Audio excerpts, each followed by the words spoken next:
জনবহুল শিল্পাঞ্চল আশুলিয়ায় জলাবদ্ধতা নিরসন ও পরিবেশ প্রতিবেশ রক্ষায় খাল খনন উদ্ধার শুরু হয়েছে।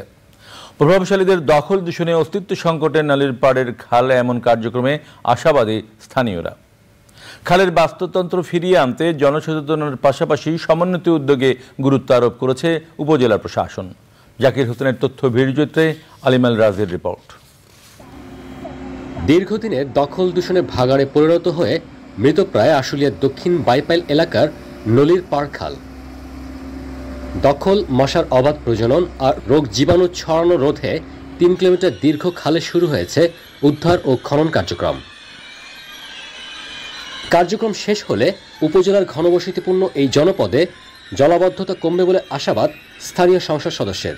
পরিবেশ ও জনস্বাস্থ্য রক্ষার পাশাপাশি জনস্বার্থে এলাকার অন্যান্য খালগুলোকেও উদ্ধারের পাশাপাশি খননের আওতায় নিয়ে আসার প্রত্যয় জানান তিনি। ঢাকা 19 সংসদীয় আসনে যে কয়টি খাল আছে প্রত্যেকটি খালই পুনরুদ্ধার করে পানি যাতে খুব সহজেই চলাচল করতে পারে, খালি নদীতে গিয়ে পড়তে পারে সেই ব্যবস্থা করব ইনশাআল্লাহ। সবার সচেতনতা ও সমন্বিত প্রচেষ্টায় প্রাণ প্রকৃতি রক্ষার কার্যক্রমকে আরো বেগবান করবে বলছে উপজেলা প্রশাসন। যে খালগুলা পুনরুদ্ধার হয়েছে এগুলা দখল মুক্ত রাখা, নদীতে যেন পানির ধারা বজায় থাকে বা খালগুলোতে যেন পানির প্রবাহ সঠিক থাকে সেটা নিশ্চিত করার জন্য যা কিছু প্রয়োজন সেটা আমরা করব। যথাযথ মনিটরিং এর মাধ্যমে উদ্ধার ও খনন কার্যক্রম শেষ করার পাশাপাশি পরিবেশ রক্ষায় ভবিষ্যতে দখল দূষণ রোধে কার্যকর ব্যবস্থার দাবি স্থানীয়দের।